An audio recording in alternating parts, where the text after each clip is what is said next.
ये वीडियो ನೋಡಿ. Misleading advertisement is illegal, it's unlawful. और वो जो प्रोडक्ट है वो अनलॉफुल तो ही है, ब्रांडिंग है वो भी अनलॉफुल है, लेकिन जो कर रहा है वो भी अनलॉफुल है। Those who are actually advertising it as an actor और एक्ट्रेस और somebody, if they are advertising something which is misleading, is also illegal and it is punishable. So we are working on it. FSSAI is also working on it. In the forthcoming days, you will definitely see some actions, those who are misleading. So it's not just about the company or the brand which are producing and misleading on the labor, but those who are trying to promote either by acting on whatever spoken words or written words or whatever are gestures, that is also illegal and lawful. And that is punishable as per the FSSAI Act itself.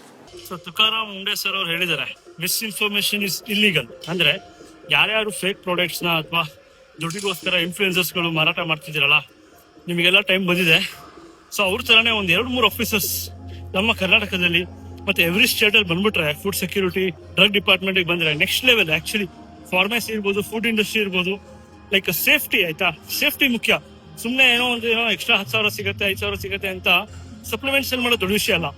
ಈಗ ನನಗೂ ಬಂದಿರುತ್ತೆ, ಯಾರ್ಯಾರಿಗೂ ಒಂದು 5,000 followers ಇರಲ್ಲ, ಎಲ್ಲರಿಗೂ pitch ಆಗಿರುತ್ತೆ ಏನು brand collaboration ಅವರದು, especially supplement industry ಅವರು. If they are into fitness, ಅವರಿಗೆ ಬಾಟರ್ ಸಿಸ್ಟಮ್ ಎಲ್ಲರೂ ಬಂದಿರುತ್ತೆ. ಆಲ್ಮೋಸ್ಟ್ ಎಲ್ಲೂ ಒಂದು ಒಳ್ಳೆ ಬ್ರ್ಯಾಂಡ್ಗಳೇ ಬಂದಿರುತ್ತೆ. ಆಯ್ತಾ, ಯಾಕೆ ಸುಳ್ಳು ಹೇಳೋದು, ನಂಗೂ ಬಂದಿದೆ. ಬಟ್ ಏನಂದ್ರೆ 5,000 to 10,000 ಅಥವಾ ಲೆಟ್ಸ್ 1 ಲಕ್ಷನೇ ಕೊಟ್ಟರು ಅನ್ಕೊಳ್ಳಿ. ಬಟ್ ನಮಗೆ ಗ್ಯಾರಂಟಿ ಇಲ್ಲ, ನಾವು ಅದು ಲ್ಯಾಬ್ ಟೆಸ್ಟ್ ನೋಡಿಲ್ಲ, ರಿಪೋರ್ಟ್ ಓದಿಲ್ಲ, ಕೆಲವೊಂದು ತಿಳ್ಕೊಂಡಿಲ್ಲ ಅವ್ರು ಯಾವ ರೇಂಜಿಗೆ ಮಂಗ ಮಾಡ್ತಿದ್ದಾರೆ, ಯಾವ ರೇಂಜಿಗೆ ಮಾರ್ಕೆಟಿಂಗ್ ಮಾಡ್ತಿದ್ದಾರೆ ಅಂತ. So anything which is false information, misinformation ಅಥವಾ ಫುಡ್ ಸೇಫ್ಟಿ ಕರೆಕ್ಟ್ ಆಗಿಲ್ಲ ಅಂದ್ರೆ ಅದು ಇಲ್ಲಿಗಲ್, ಅವರಿಗೆ ಪನಿಷ್ಮೆಂಟ್ ಸಿಗುತ್ತೆ. ಸೊ ಸೂನ್ ನಮ್ಮ ಕರ್ನಾಟಕದಲ್ಲಿ ಇದು ಇಂಪ್ಲಿಮೆಂಟ್ ಆಗಿ ನಮ್ಮ ಕರ್ನಾಟಕದ ಇನ್ಫ್ಲೂಯೆನ್ಸರ್ಸ್ಗಳು, ಆಕ್ಟರ್ಸ್ಗಳು ಯಾರ್ಯಾರು ಪ್ರಮೋಟ್ ಮಾಡ್ತಾ ಇದಾರಲ್ಲ ಈ ತರ ಚೀಪ್ ಪ್ರಾಡಕ್ಟ್ಸ್ ಅಥವಾ ಫೇಕ್ ಸಪ್ಲಿಮೆಂಟ್ಸ್, ಸೊ ಅವ್ರಿಗೆಲ್ಲ ಒಂದು ಲೀಗಲ್ ನೋಟಿಸ್ ಕಳಿಸಿ ಬುದ್ಧಿ ಕಲಿಸಿದ್ರೆ ಬಹಳ ಚೆನ್ನಾಗಿರುತ್ತೆ. ಯಾಕಂದ್ರೆ ಎಷ್ಟೊಂದು ಜನ ಬಿಗಿನರ್ಸ್ ಅವ್ರ ಲೈಫ್ ಹಾಳು ಮಾಡ್ಕೊತಾ ಇದಾರೆ just taking the cheap products just for some commission. So ಇದು ಹೈ ಟೈಮ್. ಆಯ್ತಾ, we have to raise voice and we have to be very very aware and we have to be very very careful.